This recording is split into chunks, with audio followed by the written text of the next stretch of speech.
Hey guys, happy Monday. Yes, back to work, back to school Monday, and welcome to the Fox 5 Live Zone. I'm your host, Guy Lambert. Thank you so much for joining us. Coming up on the show today, if you're counting, it is now day 27 of the government shutdown with no end in sight. Later on in the show, we'll provide you with some resources that, well, you could turn to if you happen to be in dire need of assistance. Hey, you got a chance to see him on NBC's The Voice. Now you're going to see him right here on the show. We're talking about DC's own Kenny Eichel stopping by, maybe even sing a tune or two. And during our Monday Talkers, oh my gosh, ghosts, goblins, and scary things, oh my. In this case, what Americans happen to be fearful of the most. I guarantee you're going to be surprised with what happens to be numero uno.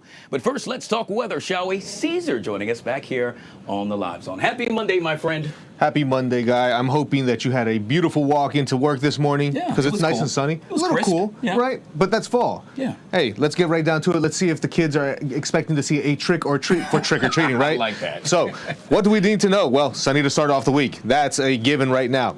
Lots of sunshine. We're going to continue to see a beautiful day for Monday into the afternoon hours as well. Then as you go in towards the midweek, well, that's where we see some rain chances. Again, wet weather does not evade us this time. So we are expecting to see some rain showers, especially in that Wednesday to Thursday time frame, and then looking to dry out now for Halloween. So there we go. It is looking to be a treat for the trick-or-treaters. But let's just talk about what exactly we're expecting today. Again, a chilly start and a cool day, but mostly sunny skies. Temperatures do get back into the low 60s, upper 50s as we really have a lot of that cooler air still pushing on in. But as we head into the overnight hours, before all of that cloud cover starts to make its way back in for Tuesday, well, you'll see that temperatures are going to be quite chilly once again. Most of us are going to be in those 40s and even mid-30s, especially a little further out to the north and west. So dress the kids up for some of that cooler weather, and then even maybe just some of the layers because,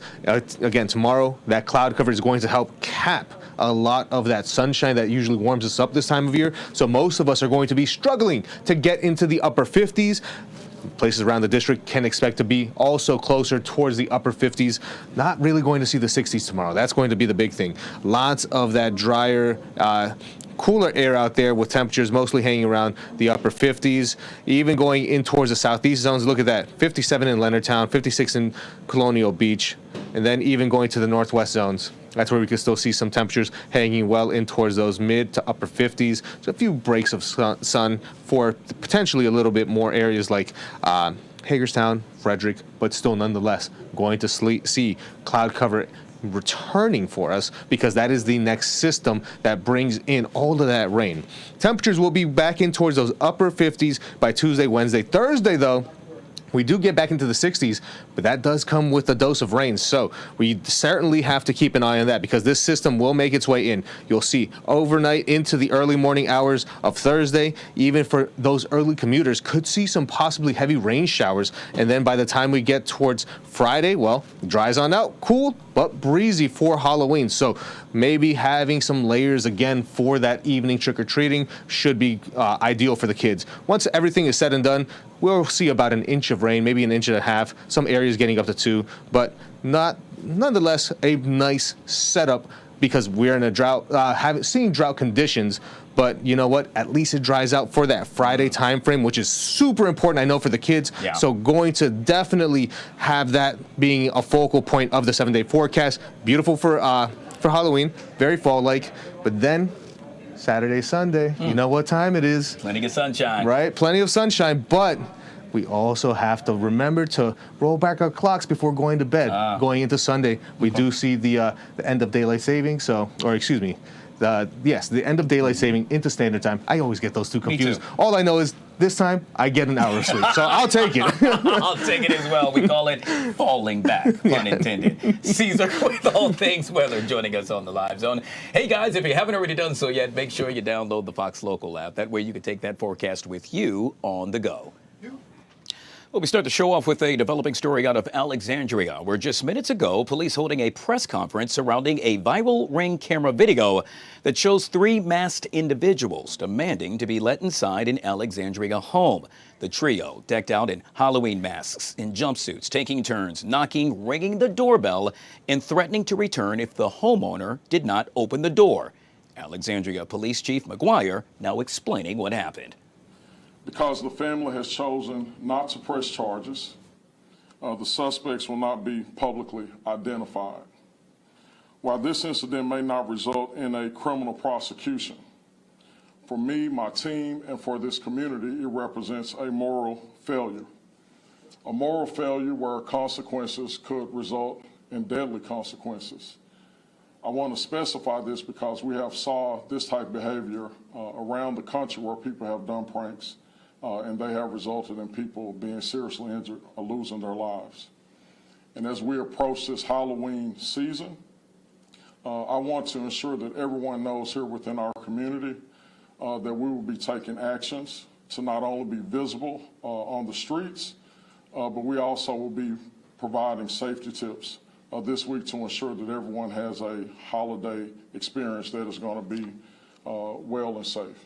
And so I'm subject to any questions that anyone has. I know the charges aren't going to be filed because the family doesn't want charges filed, but you just said that it took 100 hours of manpower to solve this case. Should they not pay some sort of restitution or something? So in the Commonwealth of Virginia, the family cannot decide to press charges, but the Commonwealth attorney can decide whether to move forward with charges or not. In the interest of justice and us identifying what has happened and occurred, I am speaking about this publicly. As I talked about it earlier, it is a moral failure, and we have taken the action to investigate it. And at this time, we're still deciding not to move forward with charges after consulting with the family and also. All right, so it turns out to be a prank carried out by several family members related to the victim, 3 adults and 4 children altogether. Yet again, police continue to investigate.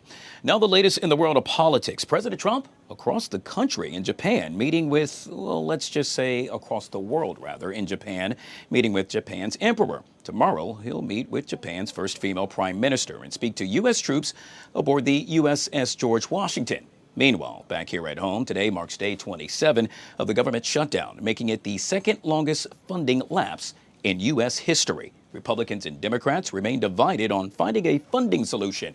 Joining us to discuss this and so much more is Mr. Arif Halaby, political strategist and ready-go host back here on the Live Zone. Arif, always good to see you, my friend. Welcome back to the show. Oh, it appears Arif is somewhat frozen, and we call it. There you go. Oh, there we go. I got you now. Houston, we had a problem, and now we got you live. So let's start off with the president being in Japan. Yeah. Obviously, it's the second stop of his Asia diplomacy tour. We're getting word that perhaps there could be a U.S.-China trade deal in the works surrounding all things with regard to tariffs in trade. Your thoughts on that, sir? Yeah.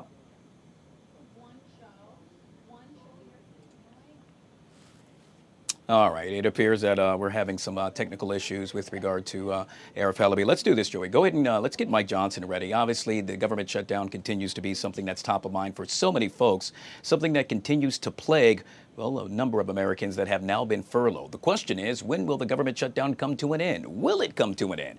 Well, earlier, House Speaker Mike Johnson had this to say. Really painful things that are going on around the country.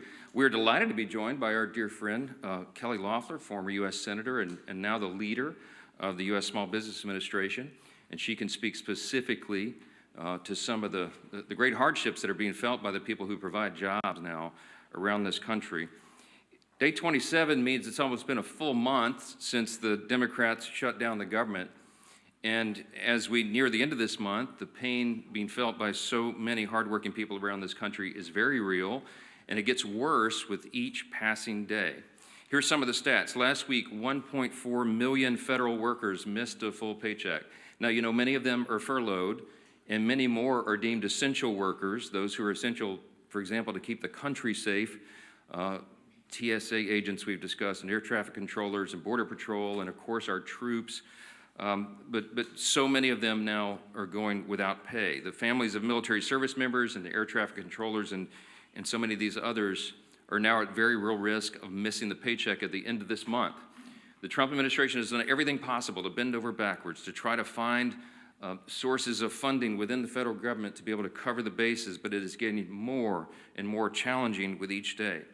Now, every Republican in Congress wants to stop this madness desperately, and we have voted many times, over a dozen times, collectively 13 times, to reopen the government, to keep it open and reopen it once the Democrats closed it. But here's the very simple and important fact that no one should forget. We have no ability. Republicans do not have the ability to do this on our own. It's a simple math problem. We need Democrats to help. You need 60 votes in the Senate. We only have 53 Republicans. The Democrats are the ones voting repeatedly to shut down the government. But they're not opening it back up. They spent most of their time trying to distract the American people from the very simple truth. So I brought you a little visual aid here to just remind everybody what the simple facts are. 4 simple facts here. The Democrats are required to open the government. They keep saying Republicans are in charge of government. We aren't, not in the Senate. 60 votes control the Senate, not a bare majority. And so point number 1, Democrat votes are required to open the government. Point number 2, they refuse to do it. They have now voted 12 times to keep the government closed. And they'll have another chance today or tomorrow, maybe multiple times this week, and we'll see what they do. Now, the third point is very important because they've been trying to confuse the American people. They've tried to say this is a fight about health care or this or that or any other thing, and it's very simple. They put this on paper. They made this their demand in writing in the record of the Senate, and it has not changed. These are just 4 subpoints there under fact number 3, but there's many more. But among the things they're demanding, this is what the Democrats in the Senate are demanding to reopen the government. They want to give $200 billion in health benefits to illegal aliens and non-citizens, paid for by U.S. taxpayers. That is in their proposal. They want billions in wasteful programs to be returned to foreign countries. So we stopped these things. They want to turn it all back on. They're demanding that we do all that to get the government open for hardworking Americans again. They want to give $500 million to left-leaning news organizations, and they want to cut $50 billion from rural hospitals. We will not do those things, and they know that very well. Which leads us to point number 4. The Democrats have now openly admitted, and you all had to cover it last week, that they're using the pain of the American people as their leverage. That was the number 2 ranked Democrat in the House, the Democrat, the minority whip, who said that, acknowledged it in an interview, that this is leverage. And Chuck Schumer himself boasted that every day of the shutdown gets better for us. That's his now infamous quote that he wishes he had not said out loud. But you know what they're doing and why. Why are they demanding these things? Why is point number 3 so essential to them? Why would they do this? Because it's unprecedented, as we've noticed, and reminded you all, they voted for CRs every time it was possible in their lives, as recently as March of this year. But they're doing it to appease their far-left Marxist base. That's the headline. That's why.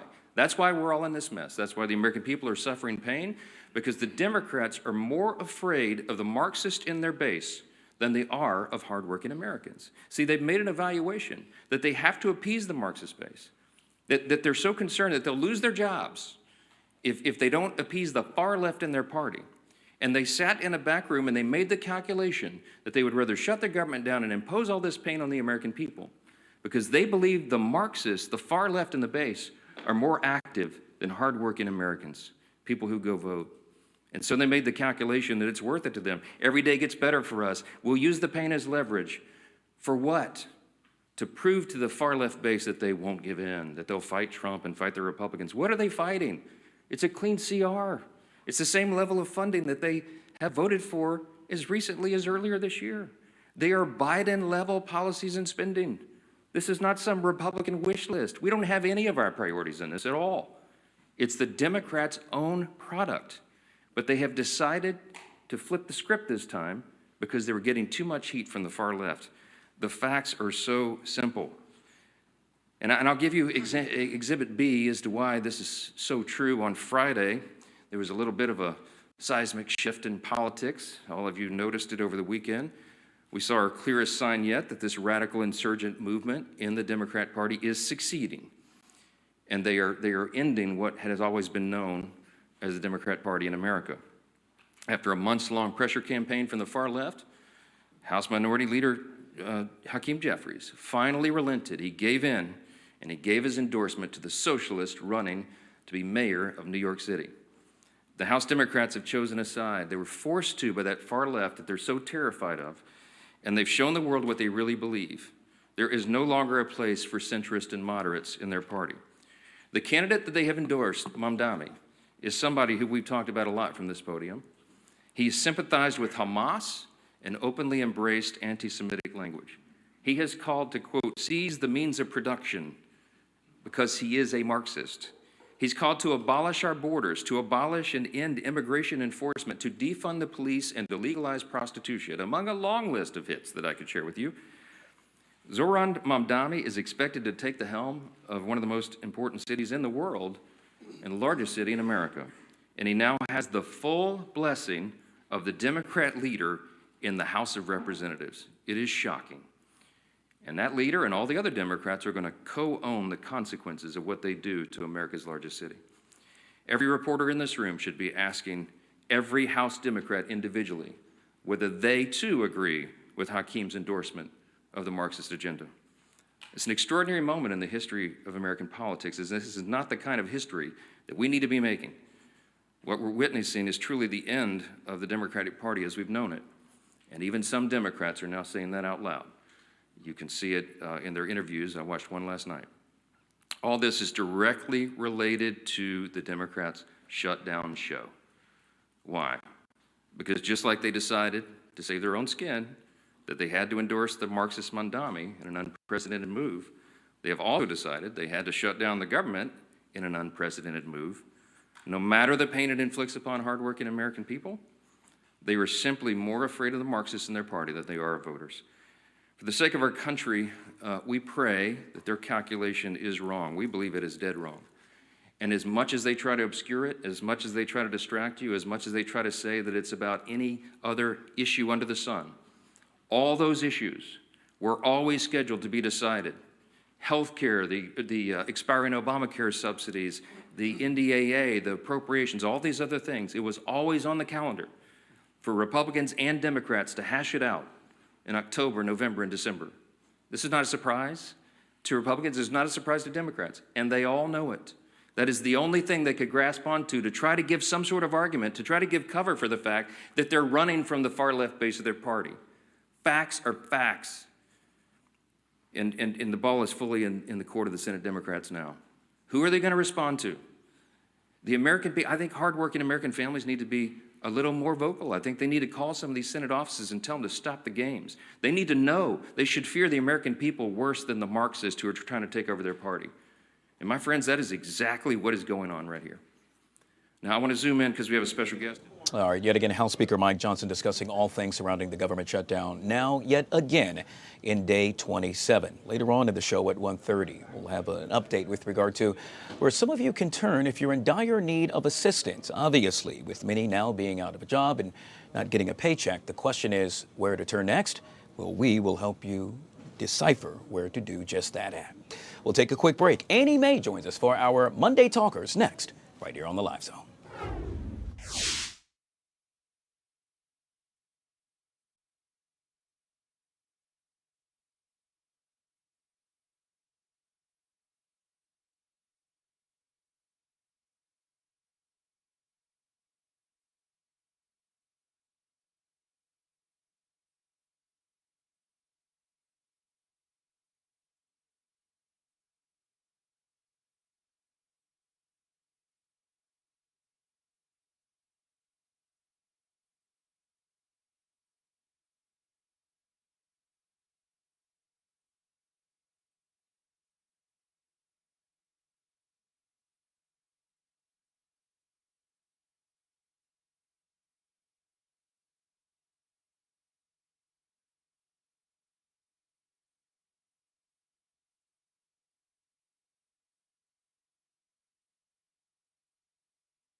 Wishing you didn't leave this space. How am I supposed to move on? Sick in love, fussing and fighting, we should be making up. This can't be where our story breaks. We're too invested to leave open-ended, and I think it's safe to... The name of the song, Late Checkout. The artist, this man right here. Talking about the one thing only DC's own Kenny Aiko joining us right here on the Live Zone. What's up, my man? How you doing, boss? Good to see you, brother. Thank you for having me. I got a chance to meet you maybe 3-4 years ago. We were at an event and bumped into you, and you were being represented. I can't remember who was representing you, but they walked up and said, Guy, this guy's a star, and you got to meet him. I said, okay. He said, no, Guy, this guy's a star, and you got to meet him. He was right. Thank you, man. Welcome back, we're working, man. We're working. You are doing such amazing things right now. Thank you. I got a chance to see you the other day. I'm flipping through the channels. I always watch Fox 5. But at one point, I turned to NBC, and lo and behold, I see you Singing my heart out. on The Voice. How cool is that? Yes, man. It's a blessing. Congratulations, man. So for folks that are like me, so one of the things I always say is, how in the heck did you get there? And what is it like while you're there? Man, so the production of the show reached out to me and was like, hey, come audition for The Voice. And I'm like, this has to be fake because the way they reached out. But it turns out they started sending the flight information and all this, and I'm auditioning for Snoop, and Snoop turns for me. Wow. That's just so cool, you know. It's like, hey, man, I'm just hanging out, and, and then Snoop, I'm on Snoop's team. Dude, you just said Snoop. You know Snoop Dogg. Uncle Snoop. Yeah. That is so awesome. Your biggest takeaway thus far from being on the show? Don't give up. Really? Yeah, it's just don't ever give up on yourself or your dreams because you never know what next door is going to turn for you. Wow. Yeah. That is so awesome. One of the things that I was reading your bio, and I did not know, but your father is suffering from Parkinson's. Is that correct? Yes. And to know that both your mom and dad got a chance to see you perform, that's got yet again to put a smile on your face. Man, like I said, if I don't go any further or do anything else after this or from this, I'm blessed because my mom and dad got to see me on that stage and singing my heart out. Man, boy, were you ever singing your heart out. I'm thinking about, it was the Bruno Mars song. Yes, Versace on the floor. Brother, when I tell you, Bruno Mars, you might need to watch out. He arguably, you sang it just as good, if not better, thank you, man. than Appreciate him. it. So when you're on there, you're on the stage, you're standing in front of that audience, and because sometimes you had your eyes closed, other times you were, doing your thing. At what point did you know, oh man, I hit a home run? After, because when Snoop first turned, I was already in the crowd because I like to perform and get to the crowd. But I'm over here and I didn't even see that or hear that his chair was turned. So then I look back and I'm like, oh, heart dropped, and I'm like, okay. I don't know why it made me more nervous. I like, now you're on the show, bro, you won. But I got even more nervous seeing that he turned, and it was just a life-changing moment. Yeah, truly life-changing. It's funny, you always had a lot of followers, but you talk about skyrocketing. Man, I can't even keep up. It's crazy, man. One of the things that a lot of folks don't know as well is that, and correct me if I'm wrong, but you were a part of a group, an R&B group that didn't make it. And I think the reason why you say never give up is because of just that. Yes. Once I was in a group called For You by the Future, and we were doing pretty good. We had a song with Wale. We were being produced by Youngberg Hitmaker, and then it just fell apart. Bad business, bad management and stuff, and then it was a dark time for me. Like, I didn't know what, when a door closes that you thought was the door you were supposed to go through, and you had this vision of what it was supposed to be for you. And once it changes, you kind of lose hope, you lose the focus. So I had to get myself back in the gym. I started working out. I started really focusing, locking in on my music again, and then this opportunity came right after. Man, and boy, did it come in a major way. So I got to ask, you've always been a star, but I'm pretty sure that the folks are knocking on your door even more. Can you still go to the grocery store by yourself? Man, I went to Starbucks the other day, and after taking like 10 pictures, I finally was able to order and buy a drink. I love that, man. That is just so cool, and it's so deserving. Thank you, boss. With regard to The Voice, what can we expect? You can expect me and Uncle Snoop taking over. Okay. Shout out Uncle Snoop, man. Thank you. Yeah, for real, I see the chain he gave me. Oh, Yeah. that is awesome. Wow. Yeah. Yeah. You know, yet again, I am just so proud of what you've been able to do, representing D.C. Yes. in a very unique way. And what do I mean by that? All things positivity. Yes. You don't get a chance to really see that nowadays, I would argue. There's so many folks that are trying to do something, but don't get the shine that they deserve. Yeah. And you definitely deserve it. And I can't wait to see you at the top as you continue to climb. Thank you. Ladies and gentlemen, yet again, he needs no introduction and he needs no outro. Why? Because he's the man. We're talking about Kenny Aiko joining us right here on the Live Zone. You can check him out on the next episode of The Voice. I truly appreciate you, my man. Thank you for having me. No man. doubt. All right, folks. We'll take a quick break. We'll be right back.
All right, guys, back here on the Fox 5 Live Zone. It is now 12:27. If it's happening now, we are taking you there. In this case, all things surrounding Hurricane Melissa, rapidly intensifying over the weekend.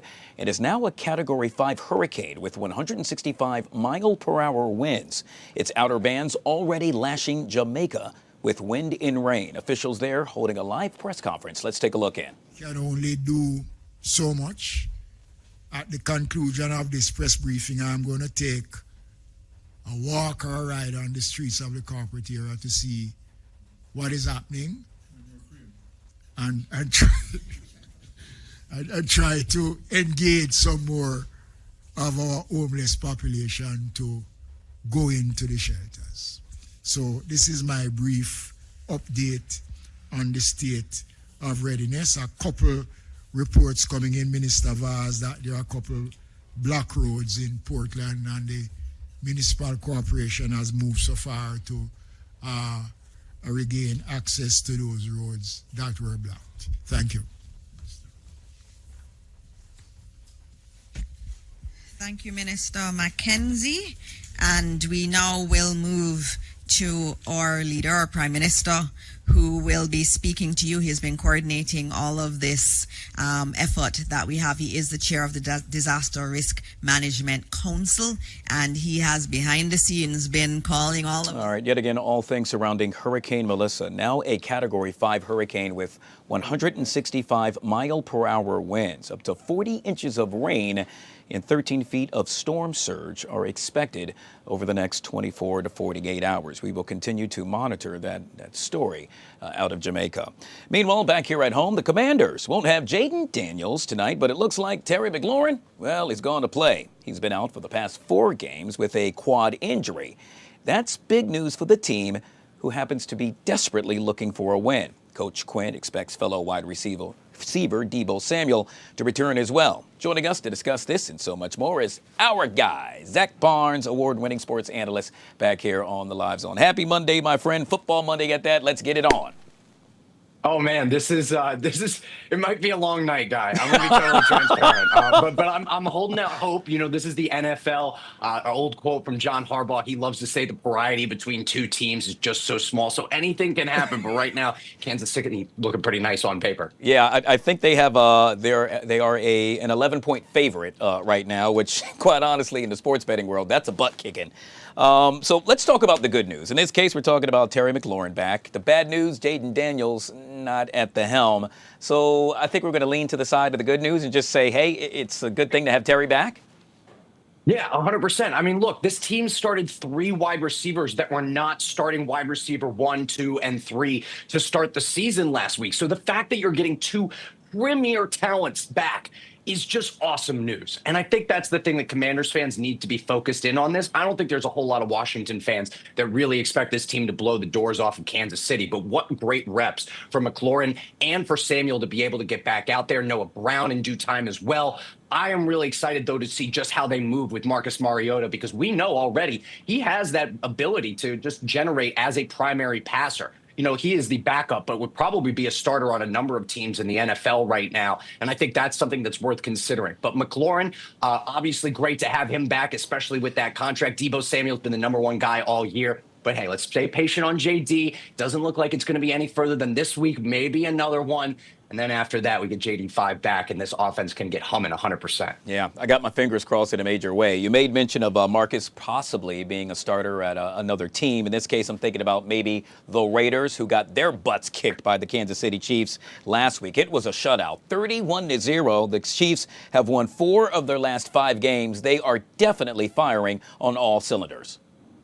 Yeah, and you know, Guy, I think the immediate thing is to look at Mahomes, right? The magician. Oh, look how fantastic he is, etc. This defense is top 5 in the NFL in Kansas City. No other way to put it. Holding teams to 280 yards a game. That's the 3rd best mark in the league thus far. You have a bunch of superstars out there. Nick Bolton has been flying around, the team's leading tackler, 55 this season. He's really stepped up. George Karlaftis, we knew that he was going to be a playmaker entering 2025, but 3.5 sacks already, a ton of pass deflections. He is a nightmare for quarterbacks, and I have a feeling he's going to give Marcus Mariota a lot of trouble tonight. And then Trent McDuffie, one of the best secondary players in the entire NFL. These 3 guys, and of course the other 8 guys that routinely suit up on defense, are really the ones that I think are to maybe praise, I was about to say blame, but blame for offense's struggles, especially Vegas's last week as they put up the big fat goose egg. But Kansas City doing a great job of containing the run overall. And also that secondary, I mean, they just do not give up big plays right now. So I think if Washington is going to be able to get something going, have to attack them small, especially over the middle. Slants, hit whatever you can between the numbers and let the guys do the yards after catch. Hey, Terry and Deebo are healthy. Let them show off just how healthy they are. Yeah, I absolutely love that and hope that happens. However, you made mention of defense. You were talking about the Kansas City Chiefs. Let's remix it and bring it back to the Washington Commanders because, well, the defense has been lacking as of late. Yeah, you know, and I think especially it comes down to the pass rush. We just haven't seen the same things from Javon Kinlaw and Dorrance Armstrong that we saw early on in this season. I still think Armstrong has been kind of a breakout prolific player just in terms of being able to stand out in one-on-one matchups. But when he's double teamed, he's had a lot of issues. Bobby Wagner's been a great tackler, but even he is having difficulty getting to the quarterback on plays where they're assigning him a blitz. Von Miller, maybe showing a couple of those years out there. But the one guy that I'm really looking at right now and just putting a big old question mark around is a guy that they really went after this offseason, and that's Marshawn Lattimore. He's got a very tough assignment tonight in guarding Rashee Rice, who seems extremely fresh. Looks like he didn't miss a single beat after his suspension to start this season. And now he gets to go one-on-one up against Lattimore, who has shown some ability to just kind of give up the deep ball and also have a lot of difficulty against some curl routes, too, which has been a Rice staple. I mean, you know, Mahomes is able to hit him right in the numbers on that 2-step move down the field, turn around, it's right there for you. So if Lattimore is really going to have a good game, he's got to step up to that kind of opportunity. And I think ultimately that's a one-on-one matchup that could really dictate the course of just how many points Kansas City is able to put on the board. And then, of course, you can't forget about Travis Kelce. He's known for eating defenses across the middle. Watch Bobby Wagner's assignment on him tonight. Should be very interesting to see. Yeah, with regard to Lattimore, he really needs to show up and show out. There have been a number of fans calling for the coaches to bench him. So it's going to be interesting to see if that actually happens. Hey, we know that the Commanders are in need of a couple of more players, in essence, to really help them step up their game as well. Anyone in mind for you that you would say, you know what, let's go ahead and bring that guy in? You know, it's tough because Washington's in such an interesting situation right now in terms of maybe not looking like the, NFC championship team that they did last year. And instead, you kind of have to ask yourself, okay, what's the goal? And I clearly think a postseason run is still the goal for this squad, especially if they're healthy. I think that they can get there. The first immediate name that comes to mind is Alvin Kamara. He is a guy who's been shopped around widely for a number of teams across the association. We always know that Washington is looking to beef up their running game. Yes, they've had a solid committee thus far, but Kamara would really give you that veteran rushing presence that I think they sorely need right now. I mean, Bill Krosky-Merritt and Chris Rodriguez, don't get me wrong, they've been great. But Kamara gives you an aspect of just being able to catch the ball out of the backfield. He's probably the one guy that I'm honed in on the most on the offensive side of the ball. Defensively, sheesh. I mean, they could go for a bunch of different adjustments. I know that there's a lot of talk about maybe guys like, Max Crosby, et cetera, getting shipped off, but I think the price would be too high for them. Josh Harris, the owner of the team, we know that he is going to be aggressive in trying to make moves, maybe potentially at the deadline. I think it's going to be super interesting whether or not Washington is willing to give up some of those higher picks, second, third round selections. That's what it's going to take to be able to get a guy like Kamara, who, even though he's going on 30 years old right now, still is showing up as a premier running back and potentially one of the top offensive weapons on the trade block thus far. I guess we'll find out in due time. In the meantime, we know tonight the Commanders are going to take on the Kansas City Chiefs in Kansas City. I hate to put you on the spot, Zach. You want to give us a prediction, a score? Oh, no. This is even worse because my score is not going to look good for fans at home. I'm sorry, guys. I pick Washington week over week, but if I have to go with an exact figure, I'm going 34-17 tonight, Kansas City. I think they just blow the doors off Washington. You know what, Zach? I'm with you, and I'm the biggest Commanders fan you're going to find. It's real, and right now we don't have Mr. Jaden Daniels back there at the helm, so it is what it is. Hopefully you and I are both wrong, and that doesn't happen a lot. Part of being a fan is having those realistic expectations, getting ready to be hurt, but willing to embrace the hurt anyways. So, hey, I'm still going to be watching tonight, and fingers are crossed that they'll keep it a close game. Good stuff. Yet again, Zach Parnes, sports analyst, joining us right here on the Live Zone. We appreciate your time, Zach. Chat soon. Thanks, Guy. Hey, folks. Absolutely. Take care. We'll take a quick break. We'll be right back.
All right, guys, back here on the Fox 5 Live Zone. Did you know that October is Domestic Abuse Awareness Month? A time when we take a stand to support survivors, educate our communities, and break the silence surrounding this critical issue, which in most cases happens behind closed doors. In this segment, we'll speak with an expert who's committed to raising awareness and providing resources for survivors. I'm referring to none other than my friend, Becky Lee. She is the founder of Becky's Fund, a nonprofit organization working to end domestic violence through education, advocacy, and service. Becky, always good to see you and welcome to the show. Thank you for having me. I really appreciate it. All right, so Becky, I'm not confused, but I want to make sure my viewers understand fully, and that is the difference between domestic abuse and domestic violence. I think, in terms of actual terminology, it is very similar and encompassing all types of violence. A lot of times when we think about domestic violence, people have certain ideas about, something that leaves a mark, like a broken bone or black eye. But I think it's really important to recognize that abuse can entail everything from, financial abuse, legal abuse, even emotional, things such as, gaslighting, and even try to manipulate somebody through their, whatever their weaknesses are. And obviously the one that I really wanted to mention today was really talking about even cyber abuse, being that October is also Cybersecurity Awareness Month. Because I think often we as a society don't usually react, or we lessen the impact of abuse that doesn't leave a mark or some type of physical evidence. Yeah, and so I'm hoping you could expand with regard to the cyber portion that you just made mention of. So many folks would just say, to your point, yeah, it's someone that you can actually see that mark. And you also made mention of gaslighting, which yet again, I did not know that happened, in essence, to be a part of abuse. Can you talk about the cyber aspect, if you will? Sure. So I think traditionally domestic violence, that kind of definition, typically we think about the physical abuse. But what's really surprising as well, obviously, is any type of tactic behavior that's used to manipulate or create, fear, intimidate. And we see obviously that the fact that we all use technology. We are always, having the need to use technology to be able to do the things that we do, use our phone, our computers, communicate. And so one of the things that's really scary to realize is how easy it is to abuse someone through cyber abuse. We see that 1 in 4 women actually have reported that they face online abuse, as well as looking at studies because of the ways that we communicate, even with dating apps, the amount of ways that our personal information obviously is out there. But it is something that is serious, because I think that people often realize or think that, it's not that big of a deal, just turn your computer off. Or get offline. But obviously that is not a solution to confronting this abuse. You made mention of a stat, and that happened to surround with regard to cyber abuse. I'm curious, some of these startling stats surrounding domestic abuse that the public may very well not be aware of. It was really crazy to even recently read about the fact that there was a study done where 79% of women who actually didn't report cyber abuse because they didn't know that they could, right? And so I think even looking at today's age, and we look at a lot of things such as even with hacking, as well as even with deep fakes, even the term revenge porn, which I think is often misunderstood because people often think, revenge porn, that, pornography, that, obviously adult entertainment done with consent. But revenge porn actually is a very common tactic that often abusers will use to say, okay, taking a picture or video without the person's consent, and then even using it to share online or creating an account, and then creating more harassment for that survivor. And so I think, again, a lot of misunderstanding around cyber abuse because of the fact that it's in this technology world, and then understanding that there are ways to obviously confront it, but also too not making excuses. I think people make jokes. I Facebook stalked this person, or, it's not really that big of a deal because it's not an actual physical kind of act that takes you to the hospital. But the implications and impact, especially on mental health, with cyber abuse is really, really, really tarnishing and obviously very damaging. We also see a lot of times too with the online stalking, as well as even feeling safety, specifically even after leaving an abusive relationship, understanding that how we protect ourselves both, physically in this the way we walk around, but also online is really, really critical and important. But also, too, taking away that shame. A lot of people say that they wouldn't report it because they're embarrassed that this was happening to them, that maybe if they hadn't done X or Y, that this wouldn't be happening. But I think number one is really changing the culture around talking about abuse and how abuse happens, and that it's never the person's fault that the abuse happens. And then second, how do you report it? But with that being said, Becky, I'm curious, and that would be some of the common signs that we should look for. And I bring that up because there are so many folks, to your point, that are dealing with this that perhaps we don't know. But should we spot these signs, we could perhaps yet again lend them a helping hand. Yeah, I think that, in general, if you've ever met somebody who maybe you're curious or somebody that you were close to before, and all of a sudden maybe they're not communicating with you as openly, or they seem like they always have to check in with their partner before they can give you an answer to hanging out. But one of the really things about cyber abuse, especially tech abuse, is that it's really hard to just shut off technology, right? It's so ingrained in our lives today, in everything that we do. And so one of the things that we are trying to, as a society, I think, and as a community, is understanding, okay, sharing passwords, changing, some simple housekeeping tips, right, around cybersecurity. What is your security like around how you email, how you communicate? Also, too, what do you share? What is public knowledge? How often do you change your passwords? Do you have two-step, authentication? But simple things are on there. But also the other side is it's really, really important that when this is happening to you, to report it. And if that means directly to whatever site that you're on, or in terms of the community that you're in, because I think the shame part keeps people very, isolated, thinking like, oh, well, this is very embarrassing, this happened to me, what can I do? And then like you mentioned before, like our response is a huge part of changing the culture. Sure. Instead of making fun of somebody or even saying like, oh, well, it's not that big of a deal, it's just online abuse, that person's just messaging you. No, actually say, what can I do to help you? And over even the last year, there's been so much more, I think, energy as well as advocacy. There was a law that was just passed this year, 2025, called Take It Down Act, which is a way that policymakers were trying to figure out how do we help protect people who've been, whether they've been like hacked, doxxed, or their information has been stolen, and then basically placing images online or videos online, and then not being able to take that imagery down. And so there's more work being done around this to help prevent somebody from having to go through this alone, but also too some accountability. Because again, that's a big part of this, is people often are not going to report because they're embarrassed. Yeah. But once you do report, right, there are ways and obviously sort of routes and advocates out there ready to help you be able to feel safe again and get your identity back, feel obviously safe that you can be online, but also moving forward from this abusive relationship. You made mention of feeling safe, and that's exactly what you all do day in and day out. I'm referring to Becky's Fund. We got about a minute left, Becky, and I want folks to fully understand the services that you provide and or the best way that they could reach out to you to receive those services.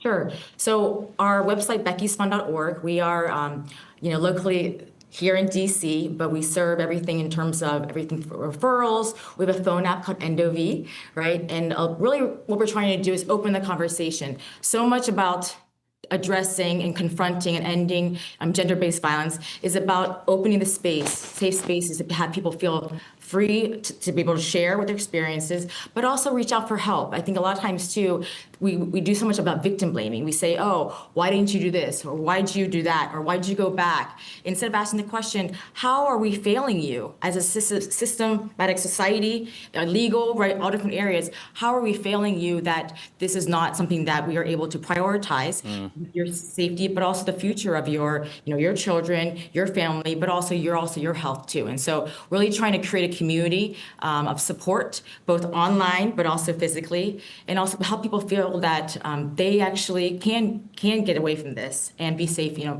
moving forward. All things we will continue to discuss during October Domestic Abuse Awareness Month. Yet again, we have been joined with Becky Lee. She is the founder of Becky's Fund. Becky, it is always a pleasure to speak with you. Thank you so much for that vital information. Thank you. Thank you for your support. All right, folks, we'll take a quick break. Hey, on the flip side of that break, the holidays are quickly approaching. Perhaps the dinner conversation will surround money. If it does, well, you probably want to take a rather tender approach. I'll explain next, right here on the Live Zone.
All right, guys, back here on the Fox 5 Live Zone. Well, with inflation driving up costs and household budgets feeling the strain, a new bank rate survey released today finds that money could be the most uncomfortable topic at holiday gatherings this year, even more so than religion, politics, or weight. Joining us to discuss this and so much more is Mr. Ted Rossman, bank rate senior industry analyst, back here on the Live Zone. Good to see you, Ted, and welcome back to the show. Good to be here. Thank you. All right, we're talking money, and which is always, in my opinion, an uncomfortable subject. But, well, apparently, according to this report, it's going to be even more uncomfortable at the dinner table this holiday season, more so than religion, politics, and or weight. Do tell, sir. Yeah, you have plenty of company in feeling like this is kind of an off-limits conversation topic. Your bank account balance is the most uncomfortable for people to talk about. Your love life is next. And then we get more money categories, things like credit card debt, salary. People are less comfortable talking about those things than they are traditional hot-button issues like weight, politics, and religion. It goes to show that for a lot of people, they feel ashamed about money, they feel awkward.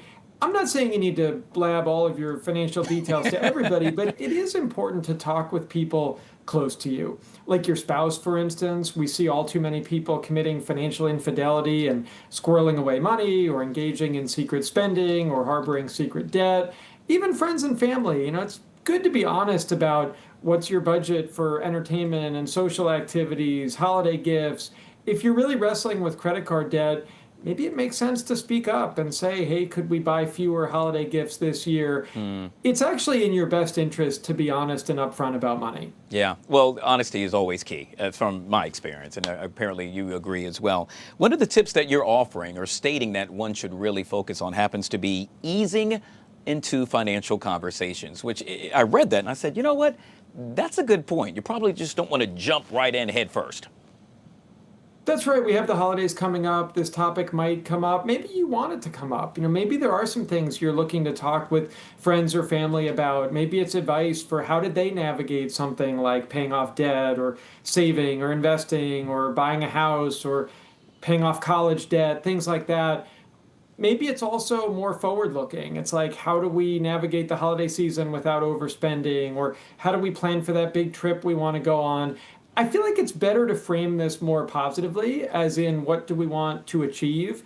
Now, sometimes it gets awkward if friends and family are asking for loans. That's one to be careful about because we found that more than half of the time that can go wrong. People lose money, the relationship gets damaged.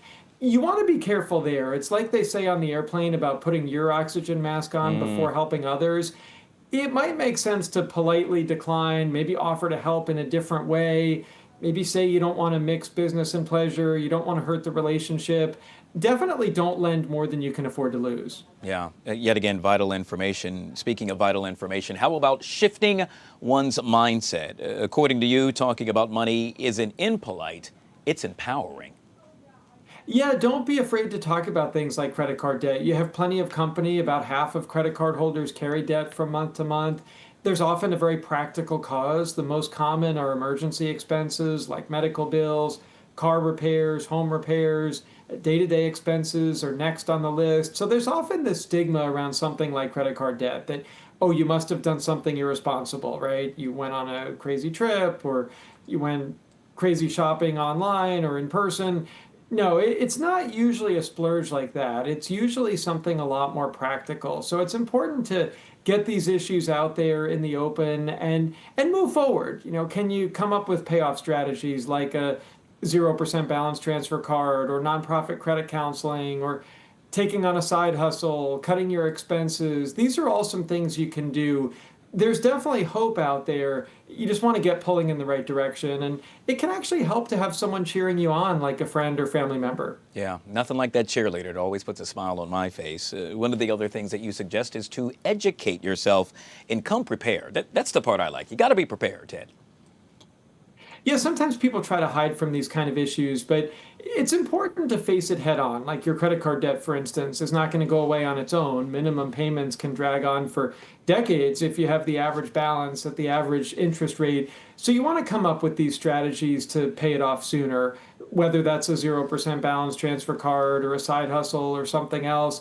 when it comes to investing, that's a great opportunity for younger family members to get advice from older people about, hey, did you realize that every dollar you invest in your 20s could be worth $40 or $50 by the time you retire, just because of the power of compounding and tax advantaged accounts like a 401k or an IRA. There are definitely some lessons that older relatives and friends can share, because a lot of people don't learn about money in school. They kind of learn about it through the school of hard knocks, just through life experience, or maybe from other trusted friends and family members. Now, you need to take any advice with a grain of salt, but it can actually be a valuable resource as long as we're open to talking about it. And that's exactly what we will continue to do throughout the month as we recognize all things surrounding money, which happens to be so important. It's hard to believe we're talking about the holidays already for me, Ted, but now to know that we'll do that, and well, when I sit down at the dinner table, perhaps I'll have a better approach to when I'm discussing all things my financial matters. We have been speaking with Ted Rossman, Bank Rate Senior Industry Analyst, kind enough to join us yet again on the Live Zone. Ted, I needed this, and I'm pretty sure my viewers did as well. Thank you so much for joining us. Thanks for having me on. You bet. All right, folks, we'll take a quick break. On the flip side of that break, a little celebrity dish. In this case, we're talking Kim Kardashian. All that and more coming up next, right here on the Live Zone.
All right, guys, back here on the Fox 5 Live Zone. We are approaching 1 o'clock. A quick reminder, at 1:30, we'll have the latest on the government shutdown, including services. A number of local agencies are now providing those who are in dire need.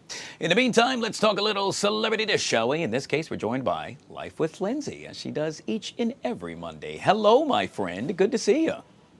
Hello, happy Monday. Always good to see your bright, smiling face, Guy. All right, well, let's jump into it. You always make me feel good when you say that, Lindsay. In this case, we're going to kick it off with reality star and Skims founder Kim Kardashian clapping back at the internet trolls. In this case, this follows her firstborn, Northwest, rocking a new look. The preteen posted to her shared TikTok account with mom a photo to which she was seen, well, let's just say, wearing makeup and stars on her face, a couple of sparkly things here and sparkly things there, blue extensions, a similar look as her friends. Viewers commented on the post saying, "This isn't cute, shaking my head," to which mom clapped back. We're talking about Kim Kardashian saying, "As a mom, you're kind of learning at the same time, but what I do know is my baby's such a good girl and such a sweet girl."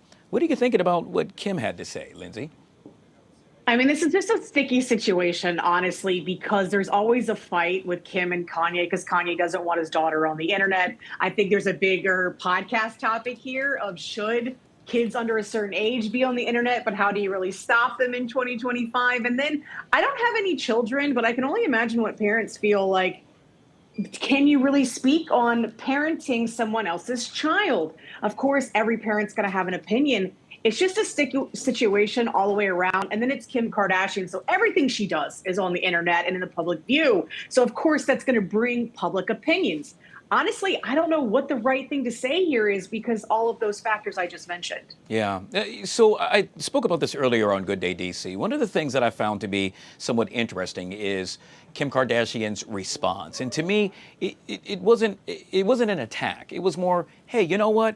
I'm a mom. I'm trying to figure it out just like everybody else. Give me some slack here. I could somewhat appreciate that, Lindsay. I mean, you know, I'm not a parent. To your point, you're not a parent. But I can only imagine what it is to be just that and to have to deal with somebody criticizing you on an international level. Oh, 100%. Like I said, and it's, you know, she's always in the public eye. I think you're correct in that. I think she's like, I don't really know what to do or how to keep my daughter. I mean, she's 14. So how do you control that? I don't have any idea, you know, I don't know. By the way, we were just looking at B-roll of what folks were making mention of. I honestly didn't see anything wrong with it. I mean, I just see it as a kid just having fun. Yeah, she's being a teenager. And honestly, Guy, I have to say this. Thank God there wasn't social media when we were kids. Could you imagine being a teenager right now? Oh, gosh. Everything they do is on the internet. And like, then you grow older, you're like, oh, I don't want to look at that. So, you know, she's being a teenager, I feel like. Yeah. All right. Let's move on to Ariana Grande, who is showing love to the icons who showed her love first on the Shut Up Evan podcast. She said Madonna and Beyonce were among the first to reach out when her career blew up. The 32-year-old called their support overwhelming, saying it made her feel safe. Grande also credited Mariah Carey for embracing her early on.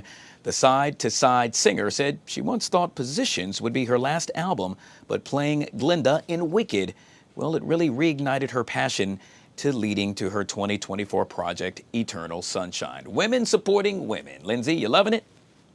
Oh my God, absolutely. This is a prime example of women supporting women. And also, I think it's also a reminder, too, that celebrities, creatives all over get in a rut where they don't feel inspired anymore. And I think that's great that she touched on that, saying she took on this other role and that inspired her to go back to her first love, which is music. So it's just a reminder to creatives that sometimes you can get a rut, but you'll get out of it. So I love all points about this story. Yeah, I love it a lot too, Lindsay, because I'm thinking back to early on. And if you remember, when she first came out, a lot of folks said she was kind of feeling herself, as they say. She was self-centered.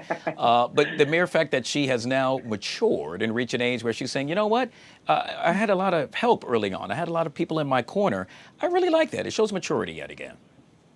Oh, 100%. And it always shows that no matter what your path is, there's always someone that helps you, teaches, and guides you throughout your path. And I love that message as well. All right, let's talk about Nelly Furtado, who has announced she's quitting music.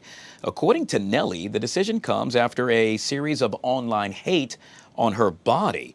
She made the announcement while marking the 25th anniversary of the release of her first album, saying, quote, I have decided to step away from performance for the foreseeable future and pursue some other creative and personal endeavors that I feel would better suit the next phase of my life. I don't know about you, Lindsay, but this really bothers me. Oh, 100%, because we should not be commenting on women's looks. And she got older, she gained some weight. So what? It's natural. It happens as you age, and there's nothing wrong with that. And it just breaks my soul that she's like, I don't want to be in the spotlight because of it anymore. I hate this. So I don't know. But, you know, the internet can be a great and a horrible place at the same time, you know? Yeah. Not only that, but to think that I just can't imagine just because you look a certain way, you are now chastised, made fun of by so many folks that supported you at one time. And then quite honestly, Lindsay, don't you think she would really want to be remembered for her music, not the way she looks? Yet again, that has to be an issue that's bothersome. Oh, 100%. And it's clearly gotten to her because listen, when women gain weight, we know. It's not like we don't know. And then to be on the internet with everybody telling you 5 seconds because the angles and everything else that comes with being in the spotlight and on camera, I can imagine like it's just taking a mental health toll. I mean, look at Lizzo. We remember that debacle.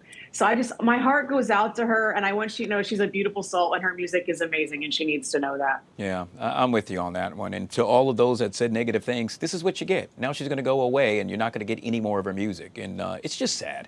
And so hopefully, you know, we could see an about face with regard to the behavior of what I call those keyboard warriors. Really not warriors after all.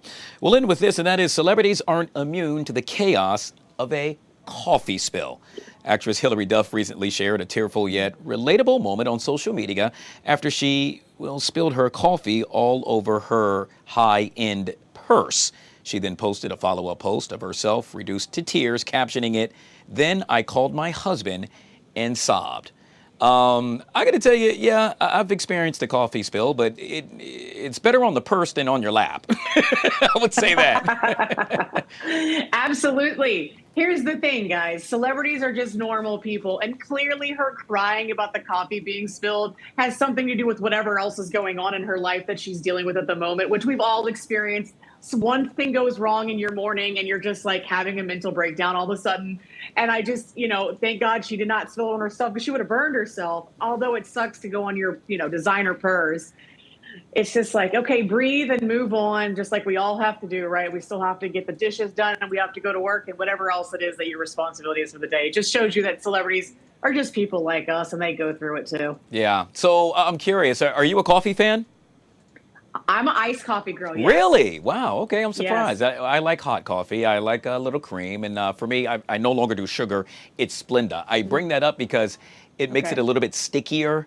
And so I can only imagine that her purse is probably going to be pretty sticky for the next couple of days. And it's not like you could just throw it in the, you know, washing machine. I mean, it's a multi-$1,000 purse, if you will. So it might be ruined as far as we are concerned. Yeah, I mean, she's going to have to hand wash it, or, I mean, she's a celebrity. She's got money to buy another one, so we're not going to worry about that. You know what? You are so right, as is the case many a times. Lindsay, what you working on? Anything you can tell us? Not right now. Maybe next year, though. Not right now. I know you hate me for it, but no, I don't hate you for it. It's just called a tease. I mean, that's why I always ask.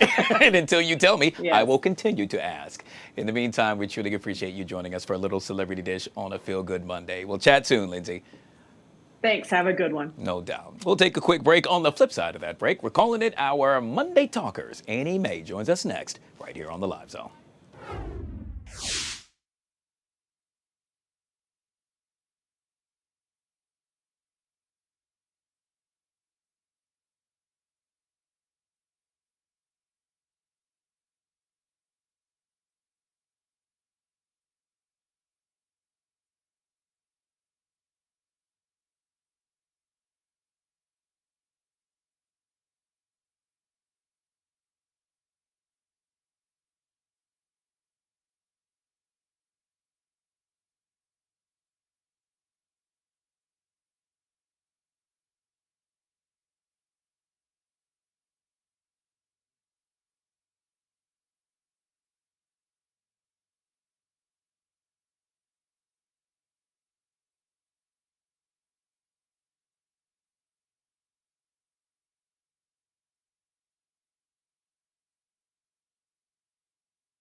Feel Good Monday. Annie Mae joins us for our Monday Talkers. Hello. cello. Cello? I'm practicing my princess wave for if I want to be a princess or something on Halloween. Okay.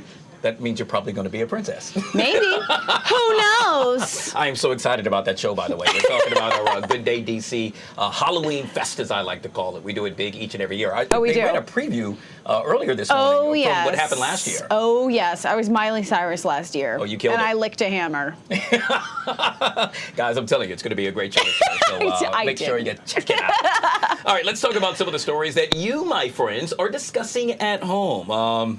I'm somewhat offended. Nearly 1/3 of Gen Z singles are going on dates just for free food. Yeah. According to a newly released study, nearly 1 in 3 singles born between 1997 and 2012 admit, hey, I've gone on a date just for the free meal. The average American says it's okay to spend between $50 to $100 on your first date. And, well, dating in this day and age has become increasingly transactional versus all about love. Yeah. I mean, oh gosh, I don't remember the last time I went on a date that wasn't with my boyfriend years ago. But I do think that when you're going on a date, you have to kind of be picky about who you're going on a date with for this reason. One of my friends does this. One of my friends, she's like, I'm just going out on Monday, I'm doing this. On Tuesday, I'm doing this. On Wednesday, I'm doing this. Like, what if you liked the Monday guy? Yeah. Like, you know what I mean? Yeah. What if you want to go out on whatever? You know, so I don't think a lot of people do this, but I know some people that do this, and they're just like, you know what, I might as well enjoy a free meal while I'm, like, dating a bunch of people, right? Yeah. And then figuring out, narrowing down who you like. But, I mean, to do this, like, as your main target is kind of weird to me. It's the intentional. Yeah, I'm not just going on a date with anybody. I have to talk Right. to you a little bit beforehand. I have to get to I have to know what you look like. I have to get to know you a little bit before I'm even going on a first date with you. Yeah, no, I'm with you. I mean, I'm not even on the market, so I don't know. Well, let me tell you, I've been the guy that they used in order to get that free meal. He's like, I have paid this before. Yeah, and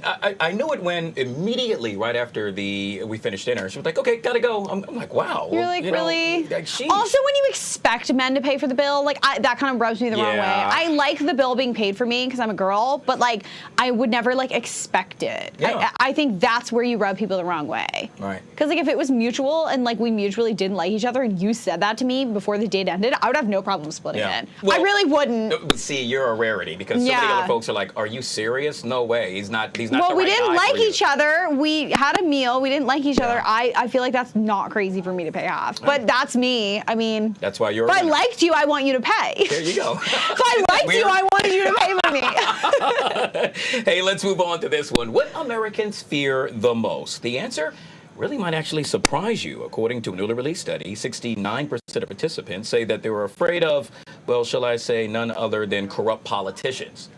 Weird. I thought you were going to say the dark. Coming in second, people who become seriously ill. And these people would happen to be your family and friends. Financial collapse is number 3. Tariffs, believe it or not, coming in at number 4. And cyber terrorism placed 5th on the list with regard to scary things. Y'all are like in doomsday territory. Like I don't think of these things literally at all. I mean, I think these things happen, but I don't spend more than a second thinking about whether it's going to happen and affect my day-to-day life. I agree. You know what I mean? Corrupt politicians, I mean, we know they exist, but... All of them. Name one who isn't at this point. I mean, like, that is not something I think about on my day-to-day basis. If this person is corrupt or, like, I don't really care. Now, my family member becoming ill, I think about that with regard to my parents. I mean, obviously, as we get older. It's an age thing, I think. So, I mean, But I that's still somewhat don't scary. think, these aren't, like, things that I, like, fear. Right. I fear death, right? Like I don't want to die, but I don't think about it constantly. You know what I mean? I think if I got older and that was something I was like thinking was getting closer, then I think that would be something I don't really fear. Oh, embarrassment maybe. Oh my God. Yeah. Okay, I fear messing up on TV. Really? Often. Because Guy, think about the last time you said something and you go, oh my God, that was so embarrassing. Yeah. And then you think about it for like the next like 6 months as like your thing that you said. And it could be something so small, like we really say so much over the course of the day. It could be something so small that you're like, oh my God, that was so embarrassing. Yeah. No, okay, so I So agree. embarrassing. I fear that, but I still don't think about that constantly. I don't think about anything constantly that I fear. I feel fear, let me see, maybe being robbed. But like you think about that every time you go out. Like I don't fear and constantly think about anything. Wow. I need to get on your agenda. Right. I fear things, but I don't constantly think about those things. Right. But that messing up on TV thing, it's a big deal. Yeah. It's happened to the best of us. Yes. And it's not fun. And it's not Yeah, fun. especially when you get that email. You It's get the one thing to get it cringe. from like Ooh. viewers, but when you get it from the boss, it's like, But you're like mine for me. I'm like, I already know. I don't need it from you. I already know. I already know. Hey, we're counting down the days to Halloween trick or treat. In this case, we're talking about the candy that you folks are most likely to receive. Apparently, chocolate, well, that's gone to the wayside. A lot of folks are no longer handing out chocolate. 52% of the total volume of Halloween candy sold in the U.S. was made of chocolate. So it's just above half. Okay. Whereas nowadays, many folks are focusing on giving out gummy bears and chewy candy. I love candy. Really? I like candy more than I like chocolate. Chocolate is my diet food. Wow. I eat candy when I'm like not trying to diet whatsoever, or like not even diet isn't even the right term. Watching what I eat is probably a little bit more. When I'm watching what I eat like dark chocolate. I put it in the freezer. I put like a little square dark chocolate in the freezer and I eat it. Because it has all of the antioxidants? In my brain, like chocolate, it's like from the ground, like cacao powder. And I'm like, oh, if it's from the ground, it's healthy. Don't listen to my logic. But like, that's what I've gaslit myself into believing. Oh, that's so funny. And then I just have one little square and I'm like, oh, I did my sweet tooth for the day. And then candy, I'm like, that is so bad for you. And I know it is. And so I eat it like when I'm not caring about what I'm Really? eating. But so are you a gummy bear girl? Or? Oh my God, yeah.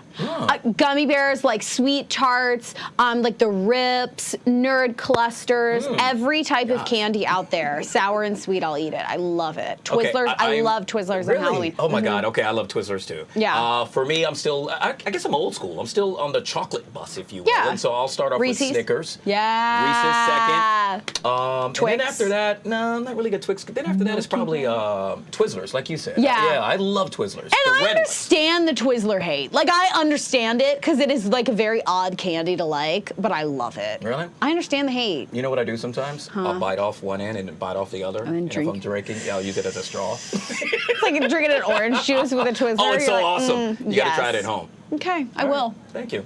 Eddie May with our Monday Talkers right here on the Live Zone. I appreciate you. We'll take a quick break, guys. We'll be right back.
All right, guys, back here on the Fox 5 Live Zone. Well, it's no secret. High school seniors face a laundry list of tasks when getting ready for college.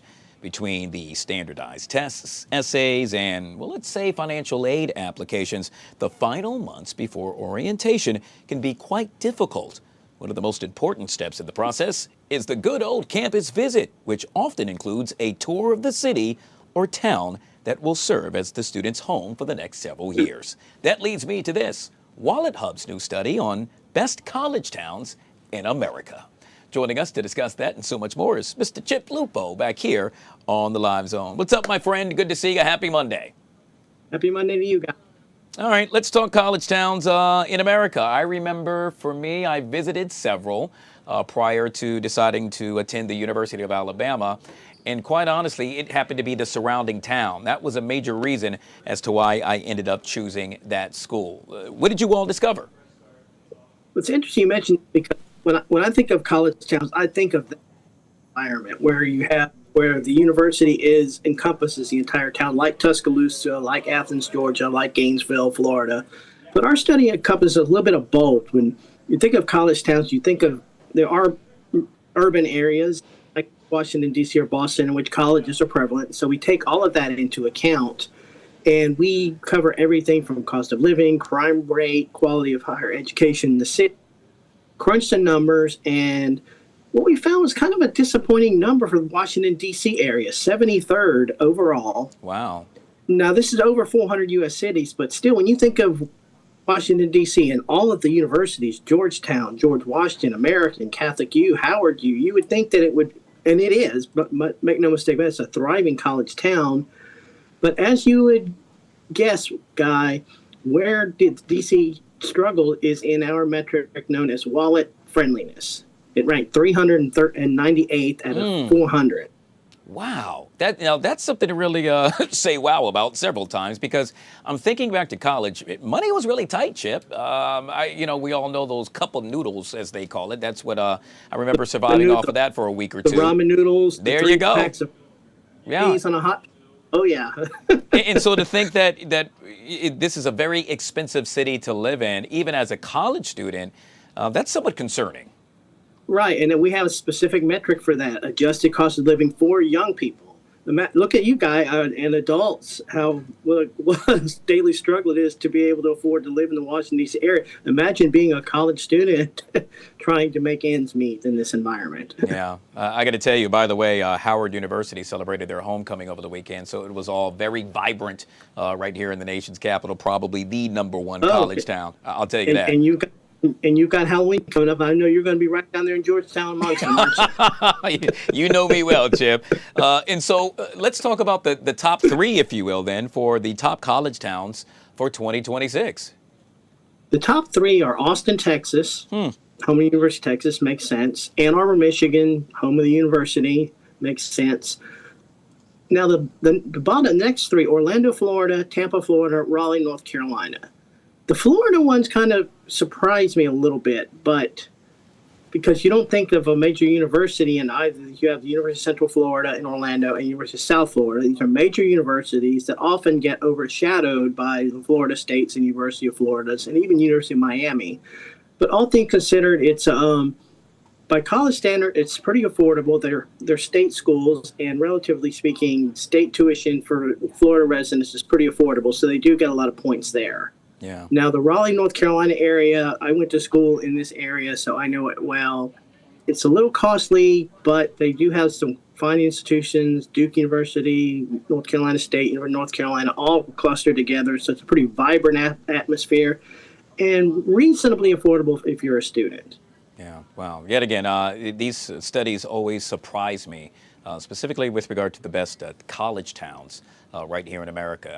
I really expected Washington, D.C. to be a lot higher on that chart there. But hey, I guess not. They do fare in all the metrics, but again, it is quite expensive, and that was the driver. So maybe some bean counters at some of these universities and city officials can do something to make it a little bit more affordable. Yeah. All right, we're going to go from best college towns to baseball in a major way. In this case, we're talking about the best baseball cities. And what does it take to be a true baseball fan? Well, a lot of patience and sometimes a lot of money, depending on how closely you want to follow the sport, which leads us to this study conducted by Wallet Hub, yet again, the best baseball cities in America.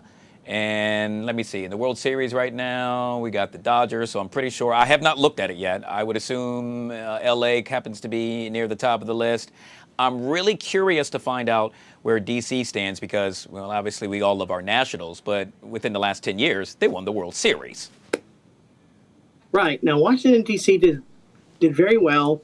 Now we accounted for cities, and this is to give cities in which cities that are passionate about baseball, but maybe don't have a major league franchise. If you have a university program or minor league programs where fans come out, so we took all that into account. But as you would expect, the top 5 are your major metro area baseball towns: New York, Los Angeles, Atlanta, St. Louis, and Boston, Massachusetts. Washington, D.C. did well. They placed 24th overall. Now, mind you, the Nationals, there's still a lot of passion about the Nationals, but by baseball standards, they're still a fairly new franchise. They've been around since, 2005 or so. So by baseball standards, they're still kind of new. There's a lot of passion for the franchise. They do get points for the World Series title in 2019 and 5 division titles. And it's a pretty lofty franchise value at a little over $1.2 billion. Yeah. Now, where DC does get dinged a little, there are no minor league franchises, and there are 2 NCAA Division I franchises in Georgetown and George Washington. And as we speak, Howard University is still trying to get Division I status, so hopefully that works out for them. Yeah. Yet again, I absolutely love all things surrounding the Nationals. I don't know if I told you, Chip, but I live literally right across the street from where Nats Park happens to be. And I would say one of the great things about what they've been able to do is place that stadium, that park, right by a metro station, which makes it so convenient for so many folks who want to check out the team if they're coming in from, let's say, Maryland and or Virginia. Speaking of Maryland, to the folks in Atlanta when they moved Turner Field from Atlanta out to the suburbs, and I'm sure they would love to have the access that the folks in Washington D.C. have to their franchise. Yeah. Yet again, D.C. ranking number 24. I want to shout out Baltimore because they are ranked, and correct me if I'm wrong, number 11. I got to tell you, there is no better stadium than Camden Yards. I mean, it is just straight up traditional baseball. Just harkens back to the old school days. Yeah, I went on a tour of the stadium the first year they opened in 1992, and it just takes you back. It takes you back to those vintage baseball movies. This is what a ballpark should be. And many of the ballparks that have been rebuilt or constructed since then are modeling that. They're taking that same type of architecture. Now, what Baltimore does have going for it, there's been a recent surge of success, but they've kind of floundered for a while. But they do have 3 World Series titles and a slew of division titles, Hall of Fame managers, a slew of Hall of Fame players. So Baltimore is still a baseball town through and through. Good stuff. I truly enjoyed this, especially when we get a chance to talk about sports. Always puts a smile on my face. Chip Me Lupo too. with Wallet Hub as he breaks down all things best baseball cities right here on the Live Zone. Always good to see you, my friend. We'll check you out next Monday. You bet. Have a happy Halloween, Guy. Talk to you then. You too, buddy. All right, guys, we'll take a quick break. The latest on the government shutdown and some of the resources that are being provided for those that are in dire need. That coming up next right here on the Live Zone.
All right, guys, back here on the Fox 5 Live Zone. If you're counting, it is now day 27 of the government shutdown with still no end in sight. Producer Chris now joining us with some of the services that are now being provided to those that are in dire need. Yeah, day 27 and 750,000 federal employees currently furloughed. Many still on the job, deemed essential, but not getting paychecks. So that is a lot of need in the community. I was talking with Tony P last week. You know, there have been times in my life where obviously I've lived paycheck to paycheck. Yeah. So the idea of not getting one, a real need, and not just the federal employees, but also some of the organizations that are actually working to help them need help as well to help those organizations. And beginning this week, Jose Andres, one of the We know him well. biggest names in the food scene, but also doing tremendous work all across the world, helping in disaster areas, is bringing his mission home to Washington, D.C. The World Central Kitchen offering assistance to federal workers, providing meals on Monday, October 27th, the first day that will be available. They teamed up with some organizations like Lebanese Taverna and 250 Barbecue to provide warm meals for federal employees. They were doing that down in Navy Yard. They will continue to do it. You can follow them on social media for updates on times and locations for those handouts. Also, the World Central Kitchen, like I said, feeding federal workers throughout the shutdown. During the last government shutdown in late 2018 and early 2019, hundreds of federal workers lined up for meals from World Central Kitchen. They did that on Pennsylvania Avenue with a pop-up at that time. This time they're working through some of their partner organizations. And there are a lot of other bars and restaurants doing individual sort of deals for federal employees too. So those sort of pop up organically, and you can find those on social media. Real quick, as just well. a big high five going out to World Central Kitchen. They have been there time and time again. I cannot think of not one time where they didn't step up to really lend a helping hand to those in need. Yeah, and you hate to say it, but they're almost stretched pretty thin because they are also simultaneously on the ground in several other areas that have been hard hit by whether it's war or whether it's natural disasters. So now back here in Washington, D.C. to help those federal employees as well. We talked about it last week, but the Capital Area Food Bank also working around the clock to help federal employees. The food bank holding additional food distributions at locations throughout its partner network. Those new food distributions offering boxes of shelf-stable pantry items and fresh produce for the duration of the shutdown. You will need to show a federal ID. This is video from last week and over the weekend. The long lines. Some of these organizations actually worried about running out of resources, so they are asking for donation. On Tuesdays from 12 to 2 p.m., No Limits Outreach Ministries, that's in Hyattsville, Maryland. On Wednesdays from 10 to 12 at Seneca Creek Community Church, that's in Gaithersburg, Maryland. On Fridays, 11 to 1, United Community in Alexandria, Virginia. So these are spread out across the DMV. Also on Fridays, the Urban Outreach, that's on C Street in Southeast DC. On Saturdays, it's the Linda Benn Foundation, that's in Beltsville, Maryland. So something almost every day of the week for federal employees scattered all across the region. Also out there, there is utility assistance. We talked about that last week in case you're having issues paying your bills. There are options available. So go on the website of your individual provider and you can find more information about that. We will also have it linked on our website, fox5dc.com. Some credit unions, you hear commercials for things like Navy Federal Credit Union. Those are offering loans for federal employees who need it, who are members of those organizations. You do need to be eligible. You can find out more details through those organizations. Maryland Governor Wes Moore has announced a number of housing protections available, so no one's getting evicted if they're having issues paying rent. He has also announced federal employees mortgage support, energy assistance, and eviction notices and resources.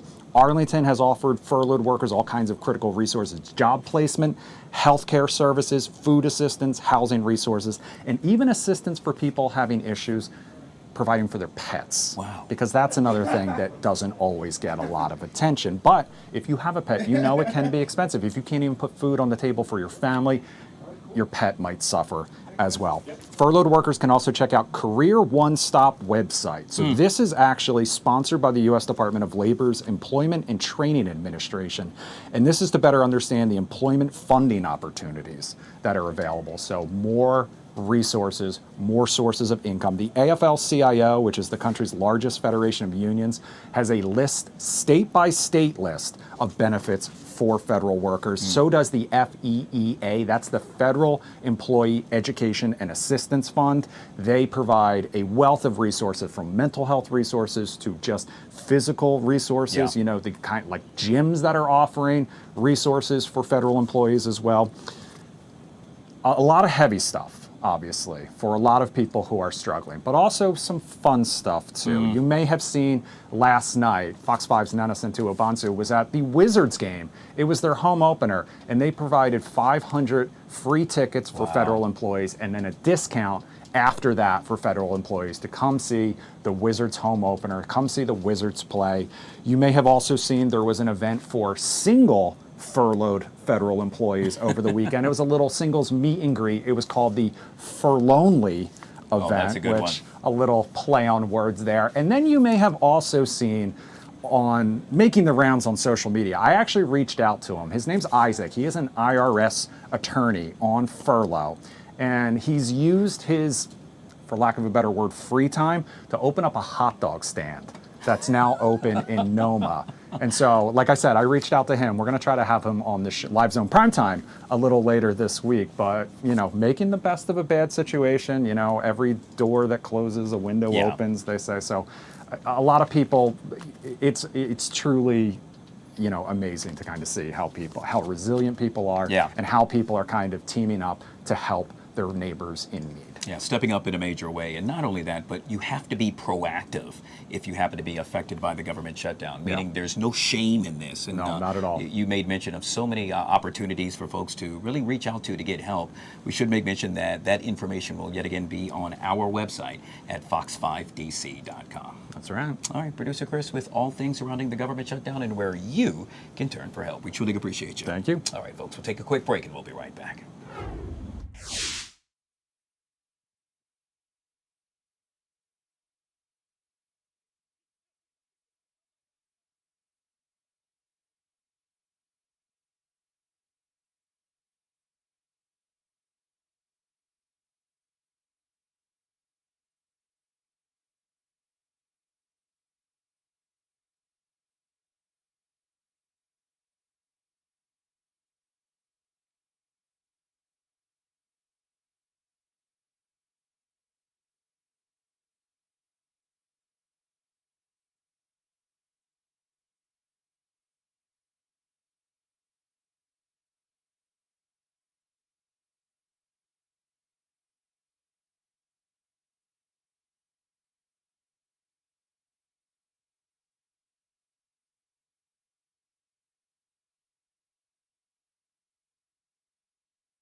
All right, guys, back here on the Fox 5 Live Zone, we are 20 minutes away from the top of the hour.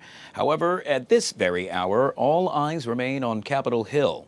What's that debate? The government shutdown. Will it end? When will it come to an end? Earlier today, House Speaker Mike Johnson had this to say.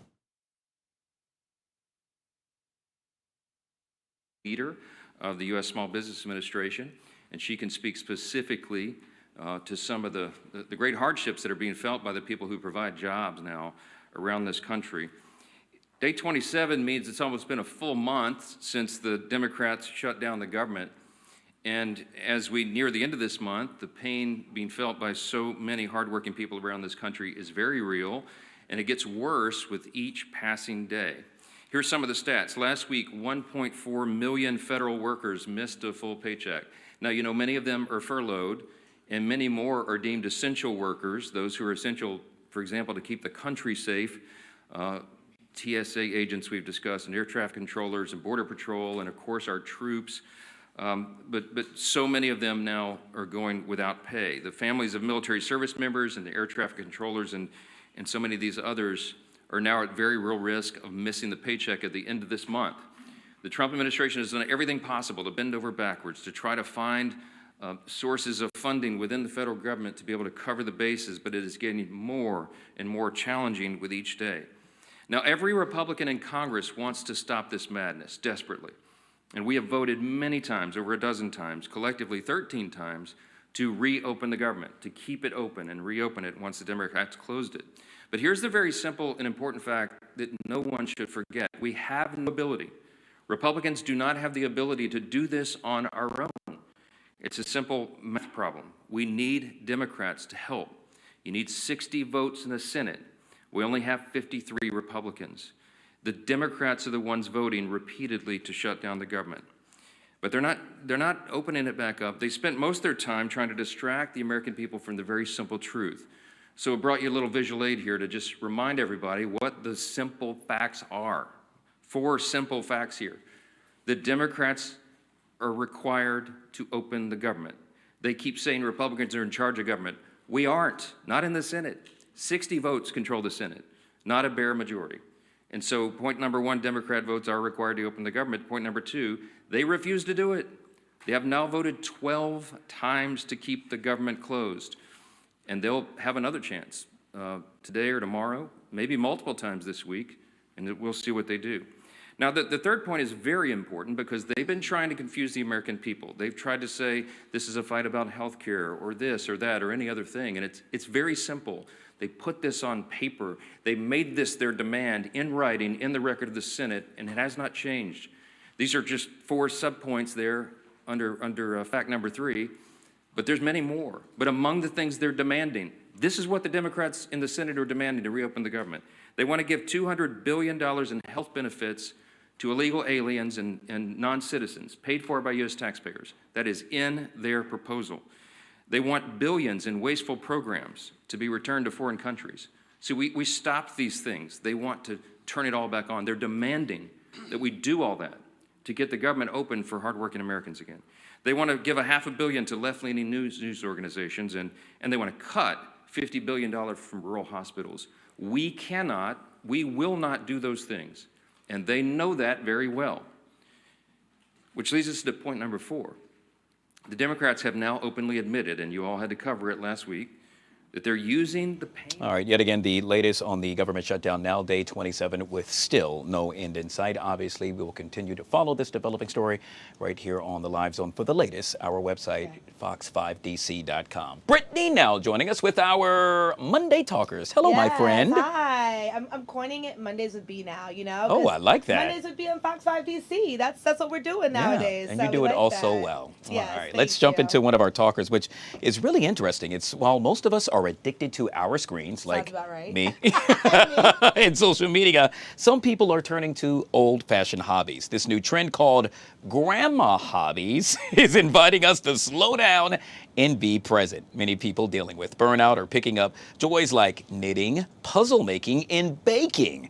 Mental health experts suggest that hands-on activities help us stay grounded and help us shift from perfection to process. You agreeing with this, Brittany? I do. I'm like, I may not be picking up to knit, but I pick up that remote and I definitely brain rot on the TV. For sure. Watching, some sort of show that just makes me not really have to think. I definitely agree with this 100%. We need that, you know what I mean? Yeah. We need that kind of like separation from the craziness that we all go through. Like, we're still coming off of a crazy week, both of you and I. So maybe I do need to knit later. That's what I was just thinking. Maybe I need to take a walk in the park, something to ground myself and reset. And then I will lay on the couch later and watch some TV. I would see that laying on the couch thing thing that's going to come first for me. But it's funny because we were playing B-roll of a Legos. And I did see that. That was yes. my go-to as a kid. I love I'm that. a Lego fan. I just don't think I would do it now. No, you know what's funny? That reminds me, like for us, it was GIMP. I don't know if you remember GIMP, but like we used to sew this little plastic thing together and make cool kind of stuff, kind of like knitting. Yeah. But for, I don't know, the millennials, you guys remember GIMP and camp, okay? I don't know if I would still GIMP to this day though, you know what I mean? So we'll see though. Yeah. Let us know. I don't know. We might pick it back up though. You never know, right? Well, if you do knitting, I'll do Legos and I we'll love see it. how it goes. I love it. You make a masterpiece, I'll make you a sweater to go with it. Let's move on to some people who seem to be effortlessly likable. But the reason, well, speaking of likable, Brittany, the reason why it might not be as obvious as you think. According to experts, there's 5 common traits all likable people share. Oh, I'm so excited about this. Me too. First up on the list, they remember the small stuff. Second, they give credit freely. Next, they respond to everyone. Ugh, I got to work on that. And last but not least, they admit when they are wrong. I do that all the time. I feel like I am all top five. Yes, I feel like I'm all of those things. I feel like those things make sense. Like the little things matter for sure. I mean, that for me too. Like if somebody remembers, I don't know, my favorite color, favorite food, like that goes a long way. You know that saying, a little thing goes a long way? I agree with all of those things for sure. I don't ghost as much as you guys, but every now and then, depending on who it is texting me, I may ghost you. I'm sorry, I'm just saying. Oh gosh, how do you know about that, Brittany? You're in my head.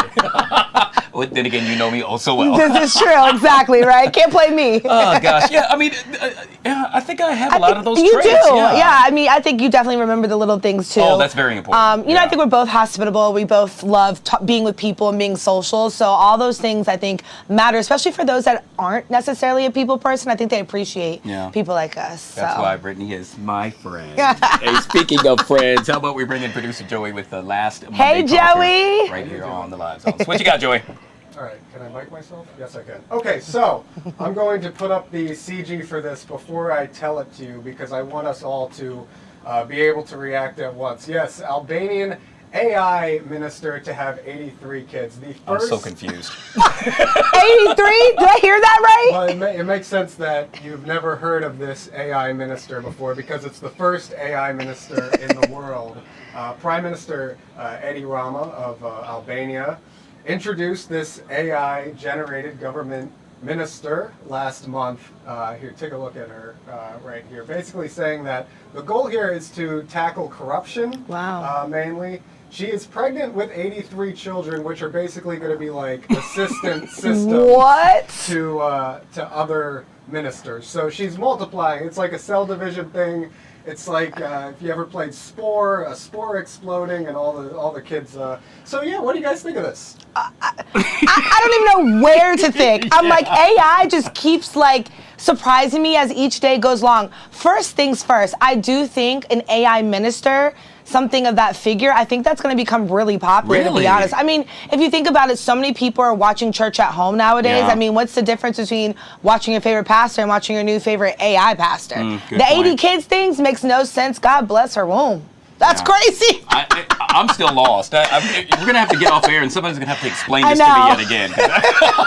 How do you get, okay. I know. So obviously it's AI and it's not real with the kids thing, but it's very weird. Like it's all weird. But I do think that AI ministers might be a thing. I'm just saying, Guy. I think people are going to. You know what I think? Both you and Joey attended the University of Maryland at College Park. Yes, go Terps. So you're a lot smarter than I am. Yes. I think that's what Thank you. This is true. Clock it. We appreciate that, Joey. That was one a good of our one. Monday talkers. Yes. I'm still confused. Right here on the Live Zone. Hey. Fear the turtle, but you and I are both really into Legos. Okay. So we got the best of both worlds here. I love that. I love that. Yeah. Cool. Hey, you're coming up on the Take It Two. Yes. Can you give us a preview? Looking forward to that. You know what? We're gonna leave it for the Take It Two with this one this week. Okay. Happy homecoming to all my Terps though out there. Brittany joining us for our Monday Talkers right here on the Live Zone. We'll take a quick break. We'll be right back, guys.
Happy Monday, my friend.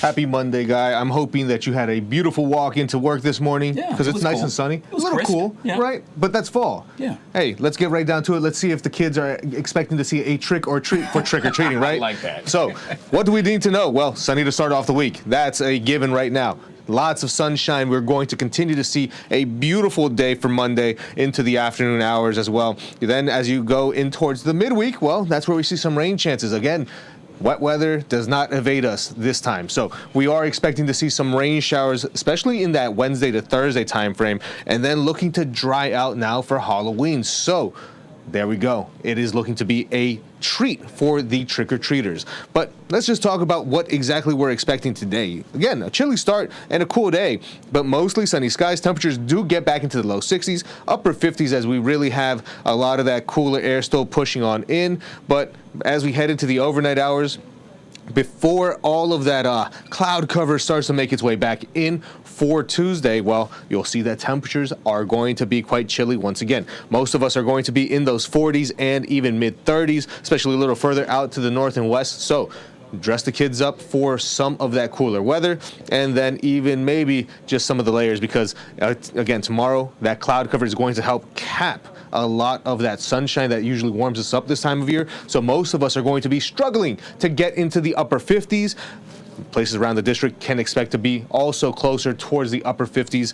Not really going to see the 60s tomorrow. That's going to be the big thing. Lots of that drier, cooler air out there with temperatures mostly hanging around the upper 50s, even going in towards the southeast zones. Look at that, 57 in Leonardtown, 56 in Colonial Beach, and then even going to the northwest zones. That's where we can still see some temperatures hanging well in towards those mid to upper 50s. So a few breaks of sun for potentially a little bit more areas like Hagerstown, Frederick, but still nonetheless going to see cloud cover returning for us, because that is the next system that brings in all of that rain.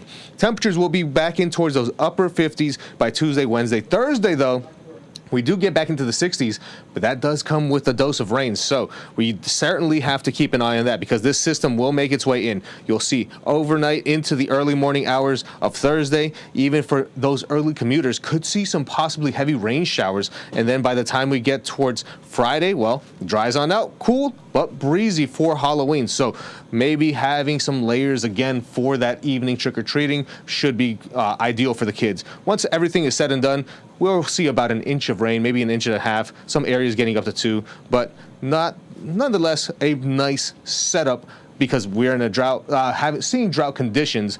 But you know what? At least it dries out for that Friday time frame, which is super important, I know, for the kids. Yeah. So going to definitely have that being a focal point of the 7-day forecast. Beautiful for Halloween, very fall-like.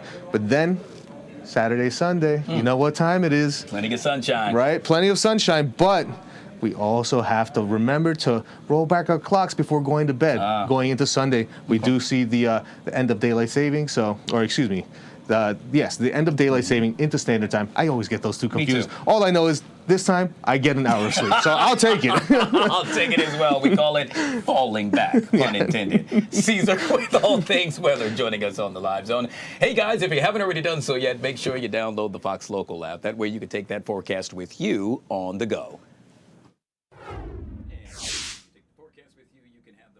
With regard to the government shutdown, now day 27 with yet again no end in sight. This is now the second longest funding lapse in U.S. history, with Republicans and Democrats remaining divided on finding a funding solution. For the very latest, we encourage you to visit our website. That's fox5dc.com. That just about does it for us. On behalf of my producer, Joey, I'm Guy Lambert. Thank you so much for watching. Hey, I'm back tonight at 7 o'clock on Like It or Not. You could watch that on the local app, because the World Series will be on WTTG. On behalf of Joey, I'm Guy. See you tomorrow, 12 noon, right here on the Live Zone. The Take is coming up next, right here on Fox 5.